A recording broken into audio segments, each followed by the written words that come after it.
Small cars are big business these days, and pretty much every manufacturer is trying to get in on the action. The result has been a huge rise in the quality, ability and desirability of city cars.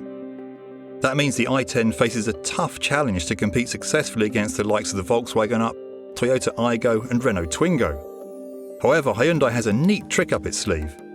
To give this Korean company's car the best chance to attract British buyers, it was designed and developed in Europe by Europeans.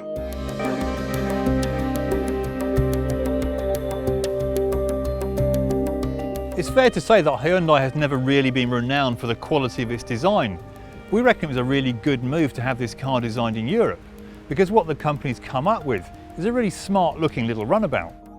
The basic hatchback shape is smartened up by lots of funky little details like this rear spoiler you get on every model in the range. If you steer clear of the basic S trim, you also get this black B-pillar, body coloured door handles and door mirrors. If you can stretch to a top of the range premium model, you'll get indicators integrated into these mirrors and alloy wheels rather than these wheel trims. Admittedly, it's still not quite as chic as some of its city car rivals, but we can be sure that its looks aren't anything that's going to put style-conscious buyers off.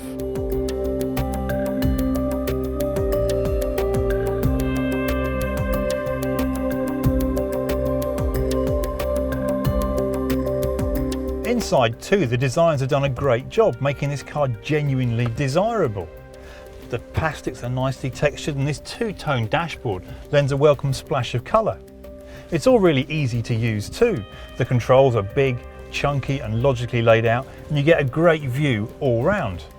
Only disappointment is that this steering wheel only has tilt adjustment and not the full reach and rake adjustment. And if you go for the most basic trimmed car, you don't get a height adjustable driver's seat that gives you much more control over your driving position. For space though, this car is pretty much unbeatable.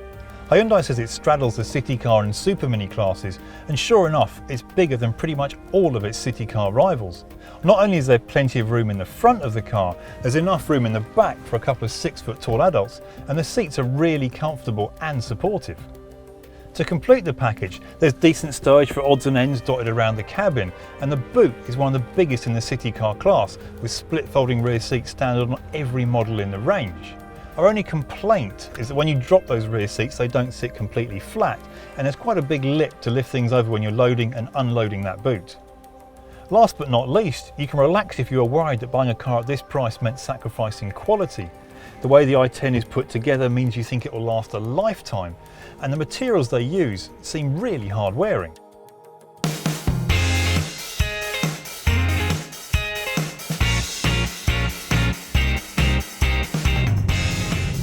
Perhaps the biggest surprise about the i10 is just how good it is to drive.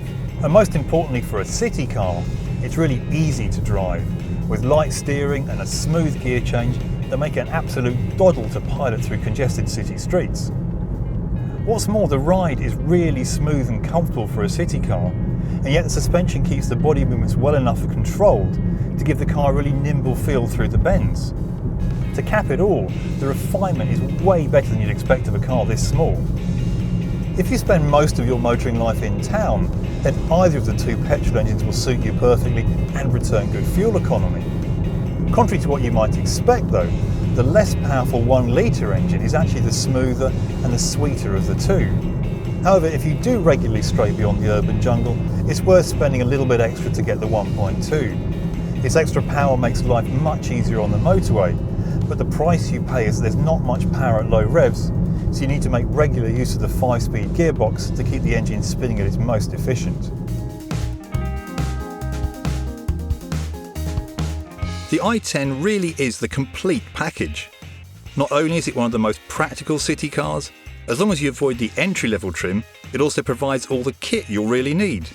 Then there's the immense peace of mind you get from its 5-year warranty, and to cap it all, it also has enough style and class to cut it against its very best rivals, as well as being really good to drive. For our money, the i10 is one of the best city cars out there.